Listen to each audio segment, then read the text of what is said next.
নমস্কার, আপনারা দেখছেন খবর বাংলা আর আমি কৃত্তিবাস। এই মুহূর্তে সবথেকে বড় খবর ক্রিকেট ইতিহাসে, ভারত বনাম সাউথ আফ্রিকা ফাইনালে মুখোমুখি। আর শুধুমাত্র সময়ের অপেক্ষা। টস ইতিমধ্যে হয়েছে, ভারত টস জিতে ব্যাটিং করবে। এ সংক্রান্ত বিষয় নিয়ে আমরা আলোচনা করব। আমাদের সাথে এই মুহূর্তে উপস্থিত আছেন আমাদের সাথে ব্যুরো চিফ কাঞ্চন। কাঞ্চন, টসে জিতলো ভারত, দারুণ খবর। ব্যাট করবে, কতটা রান দেখছেন বোর্ডে? দেখো, প্রথমত জানিয়ে রাখি, আজকে যেটা আশা করা হচ্ছিল টসে জেতাটা খুব গুরুত্বপূর্ণ, কারণ হচ্ছে যে পিচ এখানে বল সুইং করবে একদিকে যেরকম, এবং মাঝের দিকে স্পিনাররাও প্রচুর সুবিধা পাবে। তো বিশেষত ভারত চাইবে যে যতটা সম্ভব বেশি রান তুলে দক্ষিণ আফ্রিকাকে দ্বিতীয় ইনিংসে ব্যাট করতে পাঠানো, এবং এই টসটা খুব গুরুত্বপূর্ণ ছিল এবং টসটা জিতেছে। যাই হোক, ভারতের পক্ষে একটা অ্যাডভান্টেজ এখানে বলা যেতেই পারে। এবং ভারতীয় ব্যাটসম্যানরা, বিশেষ করে ক্যাপ্টেন যেভাবে ফর্মে রয়েছে এবং একটা মোটা রানের দিকেই আর কি যাবে, মোটা অঙ্কের রানের দিকেই ভারত টার্গেট নিয়ে যাবে। এবং দক্ষিণ আফ্রিকার কাছে যেহেতু দক্ষিণ আফ্রিকার ব্যাটিং লাইন আপও খুব স্ট্রং, সেক্ষেত্রে দাঁড়িয়ে বলা যেতেই পারে যে এই রান একটা কিন্তু মোটা রান কিন্তু করতে হবে, একটা বড় টার্গেট কিন্তু ভারতকে দিতে হবে এই বিশ্বকাপ জেতার জন্য। আর যথেষ্টই আজকে একটা খুব আনন্দের দিন। ভারত আবারও টি-20 বিশ্বকাপ খেলছে। তো ন্যাচারালি যেটুকু মনে করা হচ্ছে যে ভারত একটা বড় অঙ্কের রান তাড়া করতে দেবে সাউথ আফ্রিকাকে। কাঞ্চন, কোথাও না কোথাও সাউথ আফ্রিকা কিন্তু প্রথমবার বিশ্বকাপে ফাইনালে পৌঁছেছে। অবশ্যই। কিন্তু ভারতের ক্ষেত্রে ভারত কিন্তু 2003 বলুন, 50 ওভারের বিশ্বকাপ, আইসিসি চ্যাম্পিয়ন্স ট্রফি বলুন, এবং আবারও 2022 ইংল্যান্ডের বিরুদ্ধে পরাজয়, আবারও সেই বিশ্বকাপ, আবারও ফাইনাল, মুখোমুখি সাউথ আফ্রিকা, নতুন প্রতিপক্ষ। বাট আতঙ্ক তো রয়েছে বিশ্বকাপে, বড় টুর্নামেন্টে ভারতের বারবার ওপরে। একেবারে তোমার কথাটা একদমই যুক্তিযুক্ত, এবং যেটা বলা যেতে পারে যে ভারত শুধু নয়, দক্ষিণ আফ্রিকারও কিন্তু এই কপাল খারাপ। দক্ষিণ আফ্রিকাকেও আমরা দেখেছি বড় ম্যাচে গিয়ে তাদেরকে, মানে কোথাও হয়তো টি-20 বিশ্বকাপে প্রথমবার ফাইনাল খেলছে তারা, কিন্তু তারাও বড় বড় যে ফরম্যাটের ম্যাচ, সেটা 50 ওভারের ম্যাচ হোক বা টেস্টের ক্ষেত্রেও দেখেছি, বড় ম্যাচে বা বড় জায়গায় কিন্তু দক্ষিণ আফ্রিকার রেকর্ডও খুব ভালো নয়। ঠিক। আর তুমি যে প্রশ্নটা করলে, 2022-এর টি-20 বিশ্বকাপে ইংল্যান্ডের কাছে পরাস্ত হতে হয়েছিল, এবং তারপরে সম্ভবত সেই ফাইনালে, এবং তারপরে 2024-এর একটা বড় ধাক্কা, 23-এ একটা বড় ধাক্কা, বিশ্বকাপের ফাইনালে গিয়ে অস্ট্রেলিয়ার কাছে মানে হারতে হয়েছিল। তো যাই হোক, ফাইনাল ম্যাচ, বড় ম্যাচ, নতুন দিন, অন্য ফরম্যাটের খেলা হচ্ছে। 2023-এ 50 ওভারের খেলা ছিল বিশ্বকাপে, টি-20 ফরম্যাটটা কিন্তু অন্য। এবং টি-20 এই মুহূর্তে সেরা দল বলে ভারত যেভাবে পারফরমেন্স করেছে এই বিশ্বকাপে, এখনো পর্যন্ত সেরার তকমাটা কিন্তু ভারতের উপরেই রয়েছে। পাশাপাশি দক্ষিণ আফ্রিকা কিন্তু শক্ত টিম, এবং তারাও চেষ্টা করবে। প্রথমবার তারা ফাইনালে উঠেছেন, এবং তাদের যে প্রতিপক্ষ যে একদমই সহজ হবে এমনটা কিন্তু এই মুহূর্তে বলা ঠিক হবে না। কাঞ্চন, ভারত ব্যাট করছে, টসে জিতে প্রথমে ব্যাট করছে, তবে কোথাও না কোথাও বিরাট কোহলি, লেজেন্ডারি খেলোয়াড় ভারতীয় দলের, অফ ফর্মে থাকাটা কি দুশ্চিন্তার কারণ হয়ে দাঁড়িয়েছে ভারতের শিবিরে? একেবারে আমি ঠিক তোমাকে এই কথাটাই বলতে চাইছিলাম যে ভারতের যে আজকে শুধুমাত্র ফাইনালের জন্য নয়, এই পুরো টুর্নামেন্টে যেভাবে ভারতীয় ব্যাটসম্যানরা ব্যাটিং করেছে, তার মধ্যে রোহিত শর্মা অবশ্যই একা হাতে অস্ট্রেলিয়াকে দোড়মুশ করে দিয়েছিল। এবং তারপরে ইংল্যান্ডের ওই স্লো পিচে, ইংল্যান্ডের বিরুদ্ধে ম্যাচে, সেখানেও কিন্তু ভারতের যে বিষয়টা দাঁড়িয়েছিল যে একা কিন্তু রোহিত শর্মা প্রথম দিকটা খেলেছিলেন, তারপর সূর্যকুমার যাদব, এবং সূর্যকুমার যাদব ভালো ব্যাটসম্যানও রয়েছে। তো শক্তিশালী দিকগুলো যেগুলো রয়েছে, সেটা হচ্ছে রোহিত শর্মা যথেষ্ট ভালো ফর্মে ফিরেছেন, এবং প্রথম দিকের ম্যাচগুলোতে সেভাবে না খেলতে পারলেও যত খেলা এগিয়েছে, দ্বিতীয় রাউন্ডেও আমরা দেখেছি, সেই ফাইনালেও দেখেছি, রোহিত শর্মার ব্যাট কিন্তু আগুন ঝরিয়েছে। আজকেও কিন্তু মনে করা হচ্ছে, তবে বিশেষজ্ঞরা যেটা বলেন যে বড় ম্যাচ, বড় খেলোয়াড়, সেই বড় ম্যাচে বড় খেলোয়াড়রা কিন্তু একমাত্র যেটা বিরাট কোহলির যে ব্যর্থতা, সেটা কিন্তু ঢেকে যেতে পারে। আজকে বিরাট কোহলির ব্যাট কিন্তু বিধ্বংসী হতে পারে, যে কোনো মুহূর্তে কিন্তু জ্বলে উঠতে পারে। তো এইটার দিকে যেরকম একদম, এই রোহিত শর্মা কিন্তু আগের ম্যাচে কিন্তু বলেছিলেন যে বিরাট ইনিংসকে আমরা তুলে রেখেছি ফাইনালের জন্য। ঠিক, আমি সেটাই বলছিলাম যে বড় ম্যাচ, বড় টুর্নামেন্ট, এবং সেখানে বিরাটের উপর আশা তো আছে, প্রত্যাশা তো আছে, এবং নিশ্চয়ই বিরাট কোহলি আজকে যদি একটা ভালো ইনিংস খেলে তবে ভারতের রান যথেষ্ট একটা বড় অঙ্কের রান পৌঁছবেন এবং তারা টার্গেট করবেন। ঠিক পাশাপাশি তোমাকে বলি যে ব্যাটসম্যানরা যারা ঠিক মানে একদমই ধারাবাহিকতা রাখতে পারছে না, তাদের মধ্যে ঋষভ পান্ত, অনেকটা আশা করা ছিল ঋষভ পান্তের ক্ষেত্রে। যত ম্যাচ এগিয়েছে প্রথম দিকের ম্যাচগুলোতে ঋষভ পান্ত যেভাবে খেলছিল, শিবম দুবের সাথে পার্টনারশিপেও খেলেছি দেখেছি, কিন্তু শিবম দুবে, ঋষভ পান্ত, কিন্তু একটা ভালো কথা যেটা একদমই অফ ফর্মে ছিল হার্দিক পান্ডিয়া। হার্দিক পান্ডিয়া ব্যাট হাতে হোক বলো বা বল হাতে হোক, যথেষ্টই টিমকে একটা ভালো মানে লড়াই দিচ্ছে, যে টিমকে সাপোর্ট করছে, এবং হার্দিক পান্ডিয়ার যে ফর্মে ফেরাটা এটা কিন্তু একটা গুরুত্বপূর্ণ শক্তিশালী দিক ভারতের দিকে। পাশাপাশি বলাররা, তাদের কথা তো একদমই বলা যায় মানে যতটাই কম বলবো কমই পড়ে যাবে আর কি। একদিকে বুমরা, আর্শদীপ, হার্দিক পান্ডিয়া রয়েছে, এই যে পেস অ্যাটাক, এটা কিন্তু এখনো বিশ্বমানের সেরা অ্যাটাক বলা যেতে পারে ভারতের যে অ্যাটাক, পেস অ্যাটাক। পাশাপাশি তোমার স্পিন অ্যাটাকও কিন্তু যথেষ্টই শক্তিশালী অ্যাটাক রয়েছে ভারতের। সেই ক্ষেত্রে মানে অক্ষর প্যাটেল থেকে শুরু করে তোমার রবীন্দ্র জাদেজা এবং কুলদীপ যাদব, কাঞ্চন ঠিক এই জায়গাটাই আমি বলতে চাই, ভারত কি নিজের স্পিন অ্যাটাকটাকে অস্ত্র করে কি প্রথমে ব্যাটিং করছে? কারণ টস যে হলো, ভারত টস জিতলো, কিন্তু একটা কথা কিন্তু মাথায় বারবার ভাসছে, পিচ ভেজা, মাঠ ভেজা, জল পড়ছে। না দেখো, আমি তোমাকে বলি দুটো কারণ আছে। একটা কারণ হচ্ছে তুমি যে কথাটা বললে স্পিন অ্যাটাক, অবশ্যই ভারতের শক্তিশালী স্পিন অ্যাটাক, তবে এটাও ভুললে হবে না যে দক্ষিণ আফ্রিকার উপর স্পিন অ্যাটাক কিন্তু যথেষ্ট শক্তিশালী। কেশব মহারাজ থেকে রয়েছে, শামসি রয়েছে, তো তাদেরও যেরকম পেস অ্যাটাকও রয়েছে, নোকিয়া থেকে শুরু করে তাদের যেরকম ভালো পেস অ্যাটাক আছে, কিন্তু তাদের স্পিন অ্যাটাকও ভালো। কিন্তু ভারতের কাছে কারণ টসে জিতে ব্যাট করার অ্যাডভান্টেজটা এই কারণে আমি বলছি, কারণ এই বৃষ্টি একটা ভ্রুকুটি কিন্তু রয়েছে সেখানে। তুমি জানো যে ঘূর্ণিঝড়ের তাণ্ডব কিন্তু ইতিমধ্যেই সতর্কতা বার্তা, যে রবিবার কিন্তু ওয়েস্ট ইন্ডিজ এবং আমেরিকাতে যথেষ্টই ঘূর্ণিঝড়ের একটা আশঙ্কা রয়েছে এবং সে আছড়ে পড়বে যে ঘূর্ণিঝড়। কিন্তু তার আগে শনিবারে ভারী বর্ষণেরও রয়েছে, যদিও রিজার্ভ ডে রয়েছে, শনিবার খেলা যদি সম্পূর্ণ না হয় তাহলে সেক্ষেত্রে আবার রবিবারের দিন খেলা যাবে। কিন্তু রবিবারের রিস্ক মানে আমার যতটুকু মানে যেটুকু আবহাওয়াবিদরা জানিয়েছেন, সেক্ষেত্রে দাঁড়িয়ে রবিবার কিন্তু আরো রিস্ক হয়ে যাবে। তো সেই জায়গায় দাঁড়িয়ে যদি কখনো ডিএলএসে আসতে হয়, যদি কখনো ডিএলএস সিস্টেমের রান স্কোরের দিকে যেতে হয়, তাহলে ভারত প্রথমে ব্যাটিং করলে তাদের কাছে একটা অ্যাডভান্টেজ থাকবে। একদম ঠিক। এবং এই দিকটা একদিকে যেরকম নজর দিয়েছে, সেরকম আমি তোমাকে ঠিক আলোচনার প্রথম দিকটা বলছিলাম যে এই পিচে এখনো পর্যন্ত এই ওয়ার্ল্ড কাপে 3টে খেলা হয়েছে, এবং আমরা যেটাকে দেখলাম যে প্রথম দিকে যারা ব্যাট করেছে তারাই কিন্তু বেশিরভাগটা জিতেছে। তাতে কিন্তু যে মানে পিচ যেভাবে অ্যাক্ট করছে, তাতে কিন্তু প্রথম দিকে বলাররা সুইং যেরকম হচ্ছে, ঠিক মাঝের দিকে বলাররা কিন্তু আবার স্পিন অ্যাটাক মানে ভালো স্পিনের তারা অ্যাডভান্টেজ পাবে। তো কিছু না কিছু একটু চাপে ফেলার জন্যই, এবং ফাইনাল ম্যাচ প্রথম দিকে ব্যাট করলে যথেষ্ট একটা নার্ভ যেটা হয় আর কি, টেনশন, সেই টেনশনের টার্গেট। পরিসংখ্যান বলছে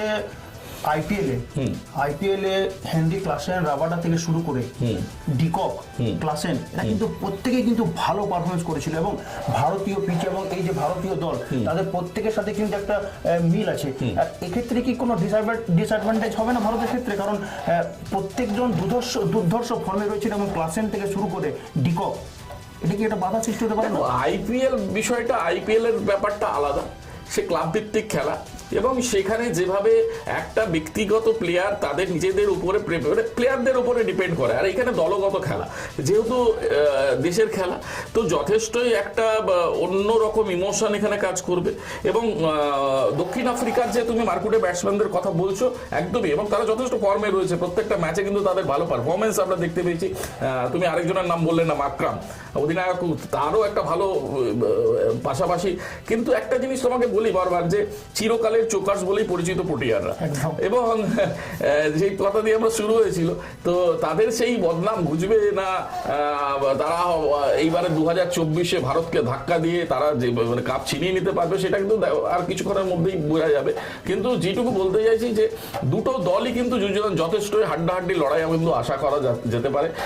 এদের ভারতের যেরকম এরকম ব্যাটিং লাইন আপে যদি বিরাট, ঋষভ পান্ত জ্বলে ওঠে, তাহলে ভারতের ব্যাটিং লাইন আপও কিন্তু যথেষ্টই শক্তিশালী হয়ে উঠবে। আবার যে একদিকে যেরকম সেরকম কিন্তু ডিকক থেকে শুরু করে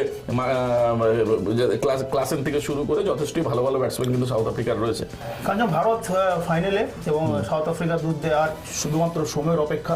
তো এই যে একটা ভারত ফাইনালে খেলছে, ভারত টি-20 2024 বিশ্বকাপে ভালো পারফরমেন্স করলো, কিছুটা না হলো কি রাহুল দ্রাবিড় যে কোচ, তার কিন্তু অবদান রয়েছে। এই মুহূর্তে যে খবর আমরা পাচ্ছি বা কিছুদিন আগে পেয়েছি, রাহুল দ্রাবিড় কি বিশ্বকাপ শেষে কিন্তু মানে দল ছাড়বে, মানে কোচিং ছাড়বে, তার কি খুব বড় অবদান রয়েছে রাহুল দ্রাবিড়? নিশ্চয়ই অবদান, একদিকে যেরকম খেলোয়াড়দের অবদান থাকে, তারপর দুটো ফরম্যাট আলাদা, একদিকে 50 ওভারের ম্যাচের ফরম্যাট এবং তার সঙ্গে টি-20 ফরম্যাট, এবং এই দুটো ফরম্যাটে বিশ্বকাপের ফাইনালে পৌঁছানো এবং যথেষ্টই শক্তিশালী দলগুলোকে পরাস্ত করে সেই জায়গায় দাঁড়িয়ে দুটো, সেখানে যেরকম অধিনায়ক থেকে শুরু করে খেলোয়াড়দের যেরকম কৃতিত্ব আমরা সবসময় বলে থাকি, অবশ্যই তাদের পিছনে যে রয়েছেন, যিনি ম্যাচ মেকার রয়েছেন, তার অবশ্যই তার তো অবদান থাকবে। এবং রাহুল দ্রাবিড় যথেষ্ট একটা পজিটিভ এনার্জি ভারতের কোচ হিসেবে, এবং তিনি যত দিন যাচ্ছেন আরো তিনি অভিজ্ঞ হয়ে উঠছেন এবং আমরা সেটা দেখতে পাচ্ছি। পাশাপাশি তোমাকে যে কথাটা বলছিলাম, যে এই আরেকটা অন্যদিকের কথাই বলি, যে এই যে ভারত এবং দক্ষিণ আফ্রিকা টি-20 বিশ্বকাপে প্রায় 6বার তারা মুখোমুখি হয়েছেন এবং সেই 6বারের মধ্যে 4বার কিন্তু ভারত জিতেছে, হ্যাঁ 4-2, এবং দক্ষিণ আফ্রিকা 2বার জিতেছে। তো তাতে করে কিন্তু যথেষ্ট অ্যাডভান্টেজ কিন্তু ভারতের কাছে রয়েছে। এবং এই দল বিগত দিনগুলোতে যেভাবে পারফরমেন্স করে এসছে, তাদের বডি ল্যাঙ্গুয়েজ, এবং এটা কিন্তু একটা খুব বড় বিষয়, যে যেভাবে আমরা ঠিক সেই ফাইনালে দেখছিলাম ইংল্যান্ডের মানে যখন ব্যাটিং হচ্ছে এবং একটার পর একটা উইকেট পড়ছে, কি হাসি মেজাজে তারা, এবং সেই যে বডি ল্যাঙ্গুয়েজ তাদের বলছিল যে ভারত কিন্তু প্রথম থেকেই ম্যাচটা জিতেছিল। যখন আমি দেখেছি, আমি তোমাকে যদি মনে করতে চাই যে হার্দিক পান্ডিয়া, সেও এসে বেশ কয়েকটা ঝোড়ো ইনিংস খেললো, কয়েকটা ছক্কা মারার পর আউট হয়ে গেল, কিন্তু সে হাসতে হাসতেই বেরিয়ে গেল। তো তারা কোথাও না কোথাও এটা কিন্তু একটা টিম স্পিরিট বললো, এইটা একটা কোথাও না কোথাও তাদের দলগত যে একত্রিত হয়ে খেলার যে একটা উদ্যম, এই যে এই জায়গাটাতে ভারত কিন্তু অনেকটাই অ্যাডভান্টেজ নিয়ে রেখেছে। তবে এটা কি বলা যেতে পারে, আভি নেই তো কবি নেই, রোহিত শর্মা এবং বিরাট কোহলির এটা কি শেষ বিশ্বকাপ? না, এইটা এই মুহূর্তে বলা ঠিক হবে না, কারণ রোহিত শর্মার কথা হয়তো রবি শর্মা, আসলে আমি টি-20 বিশ্বকাপে নিয়ে কথা বলছি, টি-20 50 ওভার নয়, টি-20 বিশ্বকাপে কি শেষ বিশ্বকাপ? না, এখনই বলা তো সেটা মানে খুব তাড়াতাড়ি বিষয় হয়ে গেল হয়তো, সেটা তো তার খেলোয়াড়, কিন্তু যেভাবে রোহিত শর্মা এবং বিরাট কোহলি ফর্মে আছে, আমার মনে হয় না যে তারা আগামী আরো 2 বছর পর আবার খেলতে পারবে না। নিশ্চয়ই খেলতে পারবে যদি তাদের পারফরমেন্স ঠিকভাবে ধরে রাখে। তবে হ্যাঁ, নতুন উদীয়মান অনেক খেলোয়াড়রা যারা আসছেন এবং তাদের সঙ্গে চ্যালেঞ্জ করে কিন্তু এই দলে থাকতে হবে, সে অধিনায়ক হোক বা সেরা পারফরমার্স হোক। হ্যাঁ, অবশ্যই বিরাট কোহলি তার জীবনের যে পারফরমেন্স, তার একটা মানে যে সারা জীবনের মানে ক্রিকেট জীবনের যে খেলা এতদিন ধরে তিনি খেলেছেন এবং একটা মাইলস্টোন তিনি ছুঁয়ে ফেলেছেন, তো সেই জায়গাগুলোকে অবশ্যই নিরিখে দেখা হবে। কিন্তু যদি একটার পর একটা পারফরমেন্স, মানে যদি তোমার ম্যাচ বলো, একটার পর একটা যদি টুর্নামেন্টে সে ফ্লপ খায়, তাহলে নিশ্চয়ই দল ম্যানেজমেন্ট কিন্তু তাকে রাখবে না, সে যত বড়ই খেলোয়াড় হোক। কারণ নতুন উদীয়মান, এবং তোমাকে আরেকটা জিনিস বলি, যে দেখো জিম্বাবুয়ে ট্যুর আছে এরপরে, এবং ভারতের যে জিম্বাবুয়ে ট্যুর, সেখানে কিন্তু আলাদা দল। শুভমান গিল সেখানে অধিনায়ক, কিন্তু সেই শুভমান গিল এই বিশ্বকাপে খেলার চান্সই পায়নি। এবং সেই জায়গায় টিম বি যদি রাখি, ভারতীয় টিম বি, সেও কিন্তু যথেষ্ট শক্তিশালী।